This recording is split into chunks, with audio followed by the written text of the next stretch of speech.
waxtaanee tey d'abord lan mooy plainte. waaw moom Khady merci beaucoup lay maa leen di remercier aussi di ñaanal aussi fi nga daanalee prisonniers yi nga xam ni lu métti moo tege seen kaw mais nan ko jëlee nattu rek li yàlla wax ina la ma sabirin nañ ko muñ suñ ko muyee mu jeex moom Khady plainte dañ koy faral di wax mu nekk baatu droit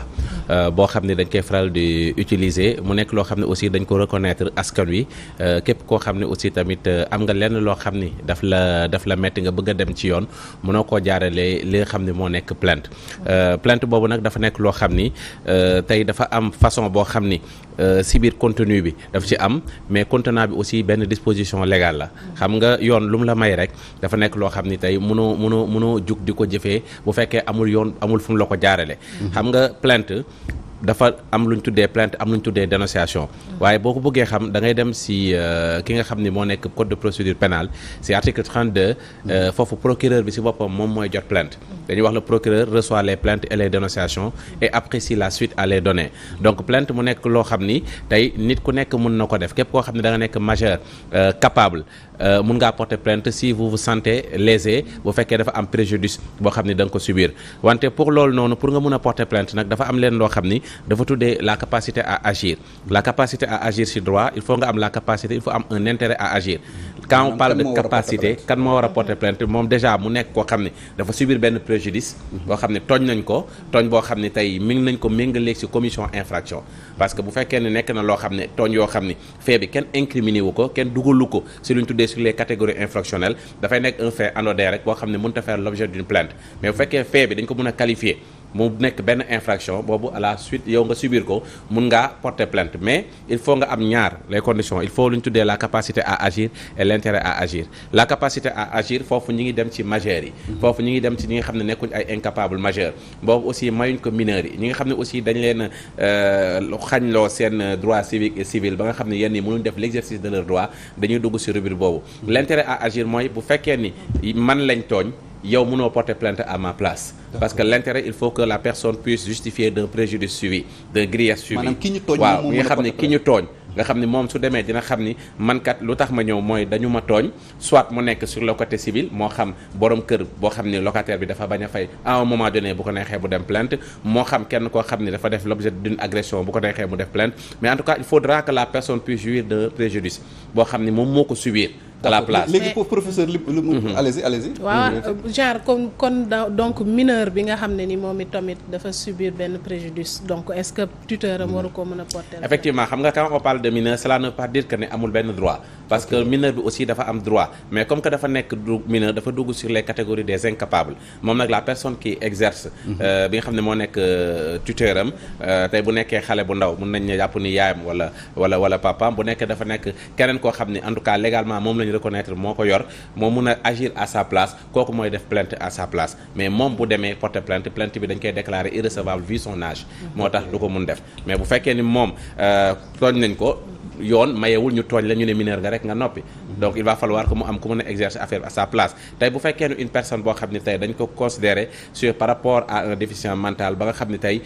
mënul agir moom mu nekk soit sous curatelle wala sous tutelle wala mu nekk koo xam ni wérul n'empêche yoon da koy protéger donc suñu ko tooñee ñi nga xam ne ñoo nekk curateur am wala ku nekk ci tutelle bi ñoom mën nañ agir à sa place mineur daal balaa muy porter plainte foofu mu ànd ak mag waaw faaw mu ànd ak mag parce que mënul dem moom kese parce que su demee moom kese ñu constater sa minorité plainte bi duñ koy déclarer irrecevable même si bu fekkee ni li nga xam ne moom lay ñaxtu foofu infraction bi dafa constitué wu donc ñëpp lañ ko may mais ñii dañ ko mën a def directement ñii mënuñu ko def directement boo nekkee majeur nag capable de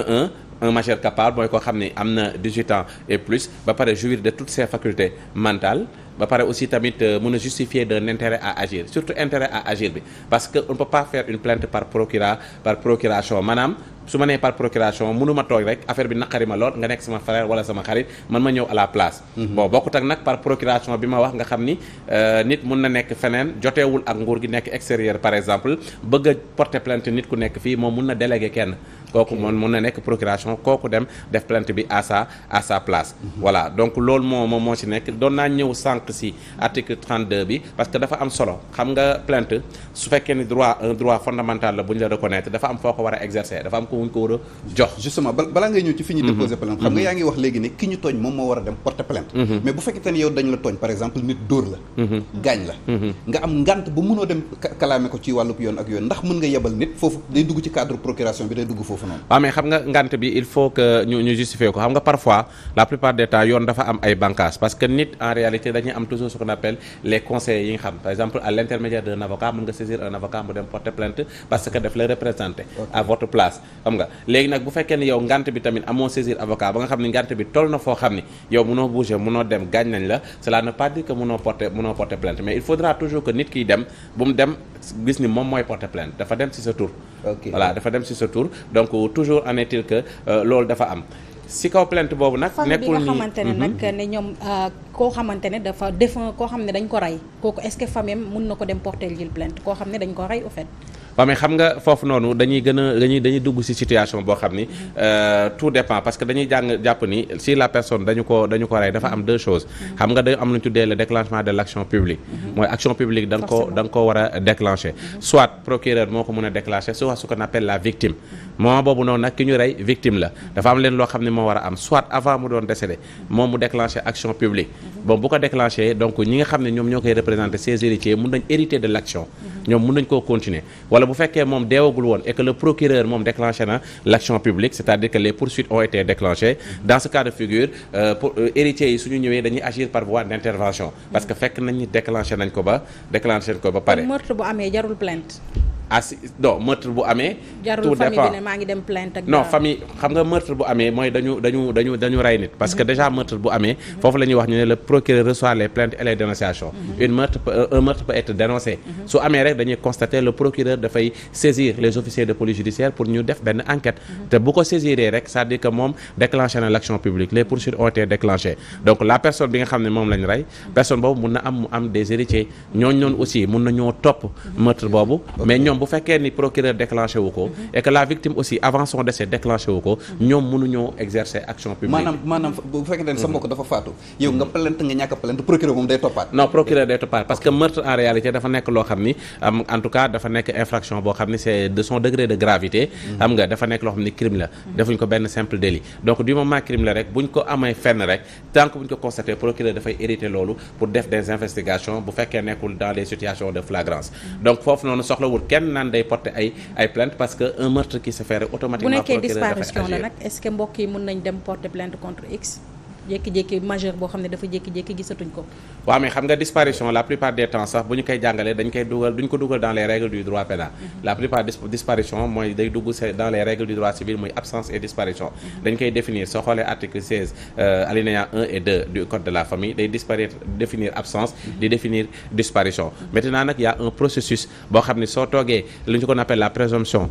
d'absence déclarer l'absence et la déclaration de décès suite à des nombres d'années yoo xam ni nañ ko suñu defee 2 ans gisuñu ko mun nañ def la déclaration de présomption d'absence 4 ans après mun nañ def la déclaration d'absence suñu toogaatee 10 ans après mun nañ def la déclaration de décès bokkut ak nag loo xam ni dafa nuroo parce que soo nee disparition simple moo tax ma indi droit civil mais bu fekkee disparition boo xam ne dafa nekk l'objet d'une séquestration ou de kidnapping dafay dugg dans le cadre du droit pénal parce que yooyu c'est des infractions de droit pénal donc bu fekkee nit koo xam ne tey dañ ko enlèvement la bu fekkee nit koo xam ne dañ ko kidnappé bu nekkee nit koo xam ne dañ jàppoon ne séquestration la suivi d'enlèvement loolu c'est maintenant plainte mun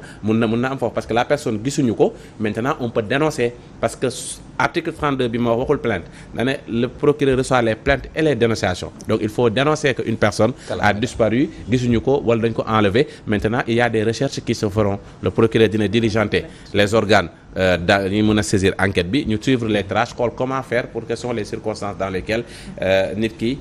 ñëw donc plainte daal nekk na loo xam ni c'est un droit fondamental reconnu à tout citoyen sénégalais boo xam ne lorsque da nga jàpp ni dañ la tooñ da nga subir benn infraction de nature civile mbaa de nature pénale et que tu juges des conditions de capacité et d'un intérêt à agir mën nga dem saisir les autorités compétentes soit nag mën nga ko jaarale police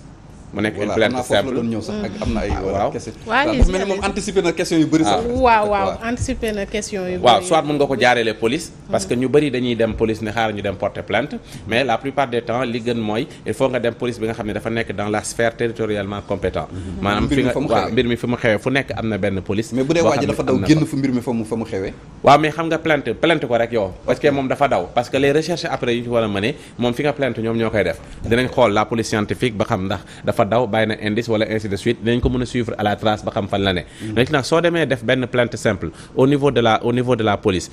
police ñaar rek la am c'est-à-dire que soo plainte ba pare moom dafa war a convoquer la personne su ko xamee mun na ko convoquer directement mu ñëw même bu ñu la joxee convocation bi mun nga yóbbu sur les autorités de la localité da am si délégué de quartier bi wala mu nekk maire bi pour nga teg ko foofu wala boo xamee këram nga yóbbu ko fu ñu recevoir ko mais cependant bu fekkee ni police def nga plainte ba pare police à chaque fois nekkul benn affaire boo xam ne ce sont des sous la hiérarchie du procureur la ñu nekk soo defee plainte ñoom dañuy renseigner après le procureur parce que le procureur moo nekk le maître des poursuites moom mooy def poursuite bi policiers yi dañ liy def plainte bi rek bu fekkee waa ji dafa ñëw ñu def ce qu'on appelle la réconciliation xool waxtaan mën nañ ko fa bàyyi bu fekkee plainte bi dafa suivi d'une arrestation après ñoom dañuy def garde à vue bi bu jàllee ñu jàllee le procureur après moom la ñuy wax apprécie la suite à les donner mooy dénonciation bi ak plainte bi et la suite mooy est-ce que day def classement sans suite ou bien est-ce que dafay def médiation pénale ou bien est-ce que dafay saisir le juge d'instruction pour ñu mun continuer affaire bi beneen côté bi mooy li gars yi di wax dañuy def la citation directe am na ñoo xam ne dañuy dem directement ci procureur ok maanaam kon ni nga mënee porter plainte dem police wala gendarmerie noonu nga amee droit tëpp leen dem directement ci procureur oui am na ñoo xam ne dañuy bëgg la rapidité du moment que boo demee saisir police wala gendarmerie le processus dañuy informer procureur am na ñenn ñoo xam ne dañuy dem directement tribunal suñu demee au service du courrier parce que foofu noonu aussi nit ñi il faut ñu xam ni nekkuñu da nga naan Khady wala Ouleye mooy procureur da ngay jubal ci moom intitut personnel c'est un service le procureur est un organe avant d'être un objet de poursuite organe la fonctionnement la dafa am service courrier et tout donc soo ñëwee foofu noonu da ngay dem dans le service courrier nga expliquer da nga bëgg a def citation directe après nga rédiger sa plainte bi ñu jox la benn numéro enregistré ko léegi le procureur dafay chargé wu def comparution pour ki nga xam ne moom nga porté plainte pour mu ñëw directement ci moom loolu avantage bi mu am soo xoolee moo gën a gaaw mais boo porté plainte directement ci procureur moom mooy def enquête yi mooy convoqué wala nu muy à chaque fois le procureur comme voilà c'est le maître des poursuites donc moom il a les officiers de police judiciaire moom soo defee plainte en réalité mun na xool les officiers de police judiciaire si ça dafa nécessité enquête ñooñu aussi mun nañ leen dirigeante ñu def enquête mais dafay convoquer directement aussi ki nga xam ne moom nga porté plainte parce que boo defee police wala gendarmerie nit ki day njëkkee foofu processus bi di continuer ba ci procureur mais procureur mun nga ñëw séance tenante foofu noonu mun na la inculper foofu mun na la bañ a inculper foofu c'est-à-dire que mun na jàpp ni kii nii kat qualité de témoin la ba dem ci qualité de accusé mun na jàpp ni aussi bu fekkee ni affaire bi dafa nécessiter benn instruction ci juge d'instruction lay saisir bu nécessiter enquête les officiers de police judiciaire lay saisir parce que l'enquête se différencie de l'instruction nekkul benn voilà enquête ce sont les officiers de police judiciaire mais professeur parfois nga porter plainte nit ba pare ba yëf yi commencé dox ak yooyu noonu ñu dem ba ci biir waxtaan am négociation wala médiation famille intervenir ak yooyu noonu nga bëgg ko baal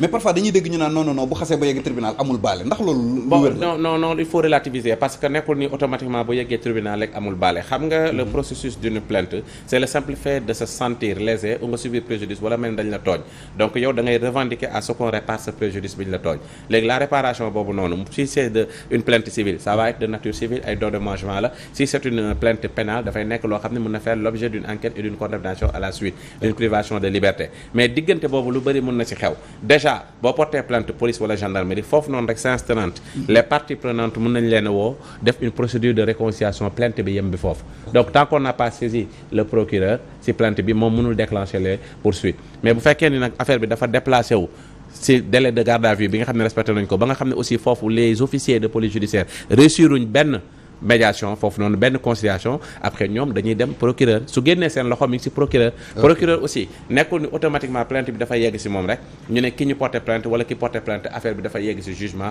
wala ci juge d'instruction am na une phase boo xam ni moom mooy du gàtt dans ses compétences bi article 32 du code de procédure pénale wax ne le procureur reçoit les plaintes et les dénonciations et apprécie la suite à les donner c'est extrêmement important l'appréciation de la suite à les donner xam nga léegi nag foofu moom lay phase médiation pénale bi ñëw mën na jàpp ni il y a des infractions qui peuvent être soumises préalablement à une médiation pénale ce ne sont pas toutes les infractions la plupart des temps am na infraction yoo xam ne d'ordre privé par exemple tey bu fekkee dama la sàcc bu fekkee escroquerie la wala abus de confiance la maanaam toutes les infractions à la base yoo xam ni dafay obliger nit ki pour procureur mën a agir foog plainte am parce que am na yoo xam ni dafay saisir boppam d'office comme meurtre yi nga wax sànq wala yenn gravité de l'infraction soxlawul plainte procureur su ko yëgee rek dafay agir maintenant nag yii bu fekkee ni les infractions ay adultère ay des trucs comme ça yu bëri yoo xam ni tey dafa dugg foofu plainte bu amee procureur bu ñëwee dafay convoquer les parties foofu nag alinéa 3 de l'article 32 daf koy permettre mu def ce qu'on appelle la médiation pénale